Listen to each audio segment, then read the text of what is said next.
So, this is not a story I'm super well acquainted with because it was just happening this morning as I was coming in to do the podcast. But I figured I'd mention it and see if you guys had anything to say. A conservative blogger, Andy Ngo, it's spelled Ngo, was attacked at a Portland Proud Boys protest. And so I don't know if you guys have anything to say Do you about see that. anything about this? Conservative blogger? I'll give you context. So, and again, this just happened. I don't know anything about it. The world, dude, it kind of sucks today. It's hard to get unbiased news. So I saw this happen and I went to like conservative news and then I went to liberal news and I'm trying to piece together what happened. There is no unbiased. I know. Yeah. So this is my best understanding of what happened, but there was some form of free speech protests occurring in Portland, pretty liberal city. These are people that were Republicans. Somehow free speech has become a Republican thing.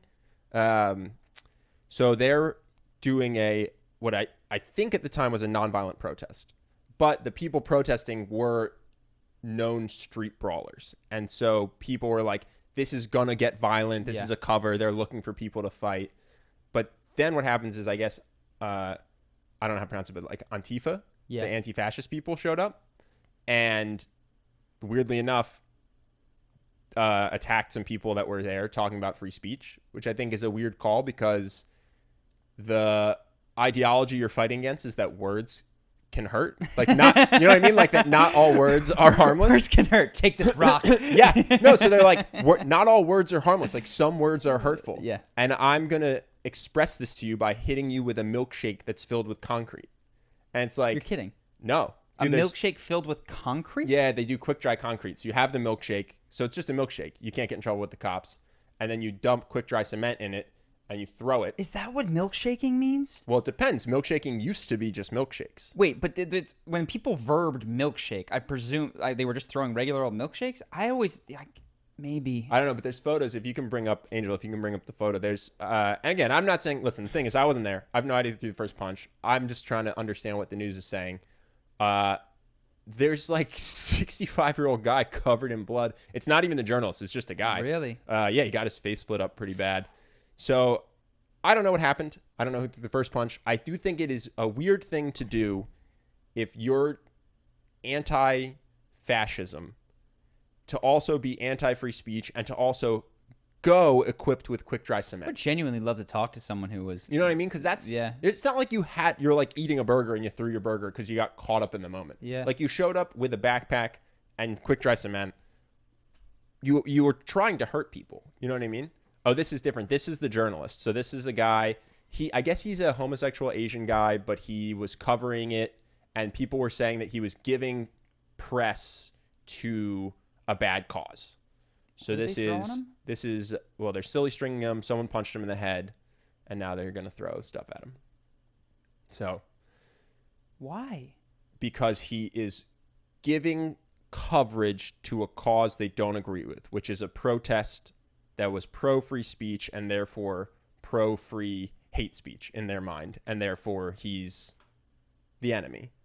Yeah, I don't understand. So I understand. I won't even comment on the event because I have no idea. Exactly, what it's tough. I have no idea what happened. It's weird to me. It's weird to me to show up. It's weird to me to show up equipped with weapons to a protest, like peaceful protest. I thought that was a very liberal ideology. So I haven't read the article. I have no idea who did what, why they feel like they did what, like dude, what prompted any of it. So I won't. I'll do you one better, dude. I read 10 articles and I still have no idea. Because depending on what you read, you get a very different. Yeah. I'd be curious what their perspective was, like why this is apparently justified. Yeah, that was what was Please interesting. Explain. That was what was interesting to me more than anything. Is like when I think of myself as a liberal, but when I think of liberal protests, I think of like flowers putting and flowers guns. and guns. Yeah. Fun fact, my mom used to do that. Yeah. But that's what I think of. I'm like, oh yeah, we're gonna protest because we're liberals and we're on the left and we're gonna show up to rallies and we're gonna put flowers into guns. And it's like, here's the truth. Most people are good, but there's a far right, an alt right, and there's a far left, an alt left, and they're all violent and they're all trying aggressively to silence opposition. They're not trying to have a conversation. I'm so interested in the personal psychology that drives it because I have no idea what happened there. To weigh in makes no sense. But I think it's just the ideology is interesting. How does someone feel? Because here's my question. What do you have to feel in order to fill a milkshake up with concrete and throw it at a stranger? You hear him even talking shit.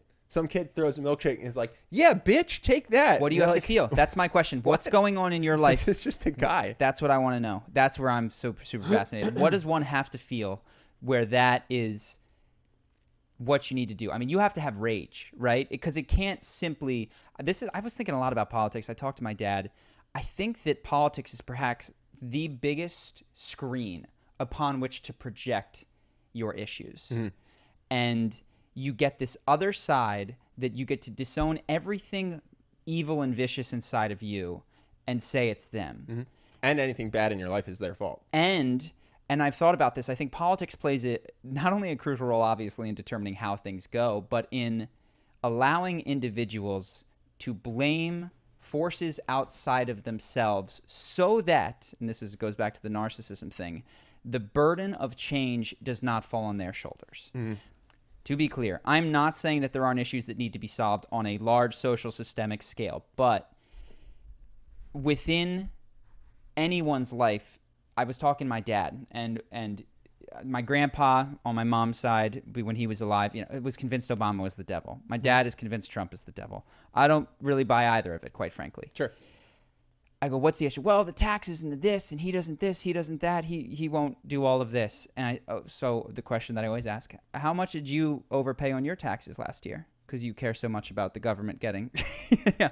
Oh, well, I need the system to do. Okay. But, did you volunteer in your community? Did you donate to any important cause that is important to you? Have you made any sacrifice beyond what is taken from you by the government? Or do you get to say, I voted, things are messed up, therefore it's their fault? Mm-hmm. And what I believe of my dad and of myself and of the world is, yes, there are problems that we have to encounter together. But if you expect other people to change, do things, sacrifice, give money, etc., and you're unwilling to do things that hurt you, are inconvenient, such as paying more money, donating your time, volunteering, going to another side of someone who disagrees with you stridently, and being quiet while you listen, the politics just is the screen on which you get to say it's their fault. And it allows you to not have to look at yourself because you're going, well, the world is messed up because of Antifa. Well, the world is messed up because of the Proud Boys. Oh, the world is messed up because of Trump or Obama or whatever. And I think that's why people will not let go of caring about politics, mm-hmm. because then it goes, oh, shit. The world is just me multiplied. Most people are like me. They're selfish in the ways that I'm selfish, multiplied by power, So Mm-hmm. so somebody at the top of an organization who cheats can cheat in a much bigger way than you can. But don't pretend that you don't cheat. Yeah. Don't pretend that you don't lie and that you would be different if you were in such a position. Unless, and this is why we've taken such, I think, strides to try not to eat meat or donate or whatever, unless you are hurting yourself. Unless you're doing stuff you don't. You're doing things you don't want to do on a regular, habitual basis to try to do a little bit more of the right thing. Yeah, but that sounds so much harder than just complaining. Yeah. I'm convinced, and I'm sure there's cases where this isn't, that both quote unquote sides are and their extremes are similar, and that it's all a bunch of similar people with similar stuff. So kind of what you're saying is what I thought was interesting, which is that there's violence on both sides, and there's people who are unreasonable on both sides. And then people who feel strongly about it will each talk about the other side like it's so different, Mm-hmm. Like, oh, the fascists are this, the fascists are that. It's like, I don't know, man, you just threw a milkshake full of cement at a fascist. Yeah. What does that make you? And by the way, I'm not defending fascism. I'm just saying, like, if you threw a concrete milkshake at someone that was standing still in a protest, you're a dick. Yeah. Like, you're just as bad as the other side. Well, certainly most people don't do that, right? I think I agree. That's what I'm saying. Well, dude, neither do most Republicans, most Democrats, most people don't do anything. What I think the problem is most people think that the other side is full of people who throw concrete milkshakes. It's an exact bell curve, everyone. It's a mirror of you. If you're a moderate liberal, there's a moderate Republican just like you. And if you are throwing cement milkshakes, there's someone on the other side that's going to hit you with a cement milkshake. Yeah. It is a perfect bell curve. Probably pretty close. Yeah. So, it's a bummer.